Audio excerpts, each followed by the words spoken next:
and do that. Andy Staples on 3.com with us on 365 Sports. Andy, the Big 12 does not have that alpha, the brand. Those are gone. They're gone. So, in your opinion, how do they get the attention for later in the year when not just the automatic bid, but the possibility of more than one? Well, I think that attention will sort of make its own gravy and generate itself, because the thing you got to realize is there's the automatic bid. So the Big 12 is going to get that. So people who might wind up playing the Big 12 champ, like, they're going to be interested in who's going to win the Big 12. So, you got potential playoff teams from the Big 10, from the SEC. Those fan bases are going to want to know, okay, who we got, who are we going to want to play. But then also, let's say you have a second or a third Big 12 team that is a potential at-large team. Well, everybody whose team is sort of on the cusp, who's sitting there at 8, 9, 10, 11, is going, well, I hope they don't win today because I need them to lose so my team has a better chance of getting that at-large. Or, I hope they do win because I'd rather play them in the first round than somebody else. I think all of that will generate interest. Plus, the fact is, the Big 12 will have so many games where you'll have teams that affect the top of the league every week because the teams are going to be so bunched together. Andy, how much do you think that it will be helped by the way that we watch now, like where, a network cuts in and goes, hey, this game is down to the wire? That's going to happen in the Big 12 maybe more than any other league because there's no alpha dog yet. And people will be like, oh, no. This is fun as hell to watch. I think so, too. I think they're going to have the most competitive games and the most competitive games with stakes of any league, because there will be so many trying to make it to that championship game that have – I can name you 10 Big 12 teams that I think have a legitimate shot to win the league this year. And there's no other league where you can talk about that. And you're right. The games are going to be close.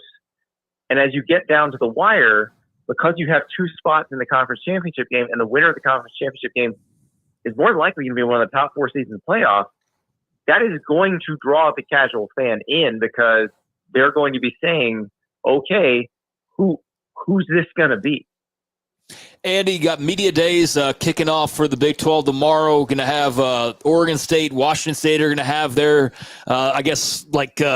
mixer, I guess this week as well in Las Vegas. And then the two-pack mixer. The two-pack mixer, exactly right.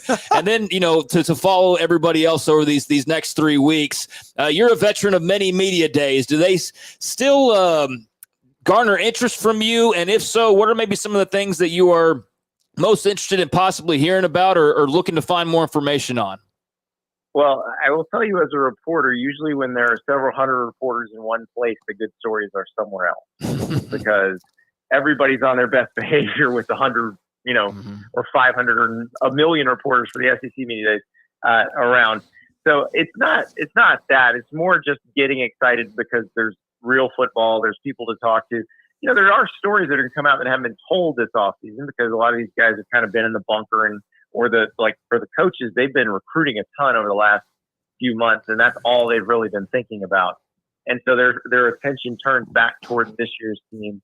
And like this season especially, there's so much new.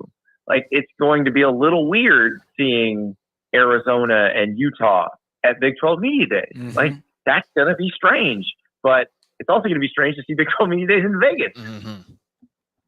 Andy Staples with us on 3.com as we're on the eve of Big 12 Media Days. Andy, the SEC's won a bunch of national titles, a lot of them, really in the last 15 or 20 years. They have a depth at the top. Do you think the depth at the top at times perhaps the middle of the pack is overrated in the SEC, or does that just filter down because they're so good at the top? I mean, the NFL draft tells you they have better players than everybody else. Yep. So I don't think that the middle is that necessarily overrated.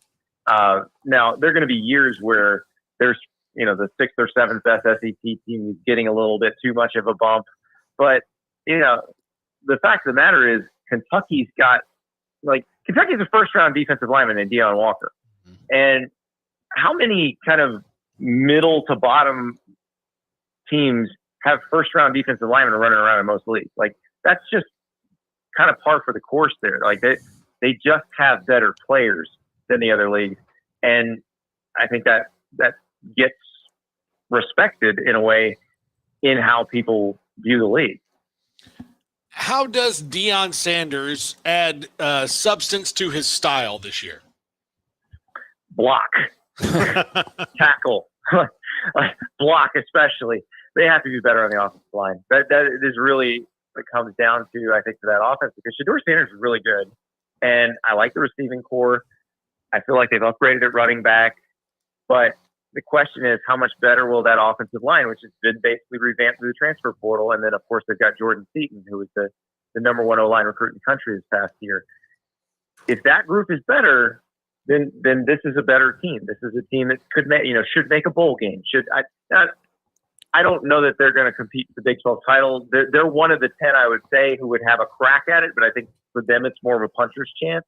But if they are better on the offensive and defensive line, then yeah, we're talking about a bowl team that's going to go 7-5 or so, and that's how that works. If they are still struggling up front, especially as they change to an offense that looks more like kind of the turn of the century NFL offenses under Pat Shurmur, then they're going to have a problem, because it's going to be very tough for Shedeur to get the ball out, because this is an offense that will require more time to throw than they had last year when they were running the veer and shoot. I mean, you guys in Waco know exactly what that offense is that Sean Lewis ran. So when you're running that, it doesn't require you to have a dominant offensive line, and they still were so bad on the offensive line they couldn't protect it all. So they've got to be better up front, and if they can be, then you're talking about a much better season. Andy, in the last 4 years or so, NIL, transfer portal, realignment, cannabis is now legal, I guess, in a way. I saw the note from Eric Prisbella on the story that he wrote on on3.com about Ricky Williams. EA Sports is about to come back in about a week or two. COVID year, revenue sharing. I don't even know I could keep going. Yep. Which of those is the biggest of everything I just mentioned? Oh, man. Okay, so it is the change of the transfer rules. It's that plus NIL coming in at the same time, basically in 2021. But the change in the transfer rules is what supercharged NIL, because it allowed people to basically be free agents every 6 months. And I think that's what's changed the sport the most. And it's changed how you have to coach. It's changed how you have to recruit. Now, I'm not one of those people who says, oh, these poor coaches, they make plenty of money, they can figure it out. I also think it's funny because the coaches that used to be used car salesmen in recruiting are in deep, deep trouble now, because you can't lie in recruiting anymore. Because if you do, that person's gone. And the video game, I know that you got to play it. You're one of the few that's gotten to play it. I have a couple questions. One, in your estimation, what will be the best part? And two, because I've asked everybody who's played this, what do I tell my wife to convince her that this is work related? Well, it's certainly, I'll answer the second one first, because that's the easy one. It's certainly work related. You're learning the rosters, you're learning the playbooks. You just want to have a better understanding of how the dynamics work when you're doing dynasty mode. You're learning, you're trying to empathize with the coaches you cover in terms of roster management, as you learn how to manage a roster in the transfer portal era. All of that is very work related. Very work related. Now, in terms of what you're going to like best, that depends on the kind of person you are. If you're just a big old college football fan and you love the pageantry and the sights and the sounds, you're just going to want to play in as many stadiums as you can. You're going to do play now, and you're just going to go see every different stadium, and you're going to love it. But if you're one who wants to get down into the granular details, the nitty gritty, you're going to want to do dynasty mode. So that's the part you're going to like the most, because you have to decide, like a real coach does, how much do I recruit out of the portal? How much do I devote to recruiting out of high school? And your resources are limited. So you have to make those decisions and budget it accordingly. And if you don't do it right, you're going to screw up. People, I think many fans wanted to see players get paid. A lot of people wanted to see an expanded playoff. A lot of people wanted to see the video game. We're getting all of these things in a very short amount of time. I guess revenue sharing would be the obvious answer maybe here, Andy, but is there anything that college football hasn't reinstalled or installed whatsoever that you think is the biggest thing that's missing from making it an even better product? Well, revenue share is coming. So, I think if they want to have more rules, because I think the free agency every 6 months is a bit extreme. I would like it if they could have some rules about player movement that could actually be enforced, but they're going to have to choose a different path to do that. The schools have been very clear they don't want the players to be employees. And if you don't have any sort of collective bargaining, you can't ever have a salary cap, and you can't ever really have rules about player movement that you can enforce. So they've made that decision. And I know it bothers the coaches, because the coaches, like, that's all they want are some player movement rules. And they understand the schools are not on their side on that. I thought I saw something, maybe it was during the 4th of July break, where maybe Darren Heitner, I'm not sure who it was, that NIL, or they're now trying to get people or players to sign, for example, an NIL buyout clause. Have you seen that with that? Oh, they've been working on all that stuff. But the thing is, until you make them employees, there's not much you can do. Now, yes, there will be clauses like that in contracts, because if you're signed with a collective, you have a relationship with that collective. If you want to break that deal and go somewhere else, there may be some financial penalty for that. Yep, that's perfectly within reason, and that's to be negotiated between the player and the collective. So it's not unreasonable to expect something like that. And I've heard stories of player leaves school A, goes to school B, collective at school A says, we're going to continue paying this player, and tells collective at school B, you can't make a deal with him unless you buy out our deal. Oh, man.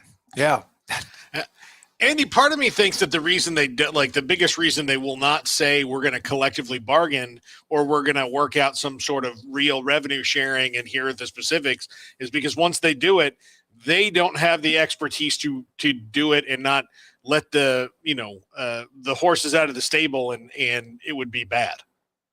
Well, it probably is a lot of the current administration at various schools saying, you know what, we're not equipped to handle this.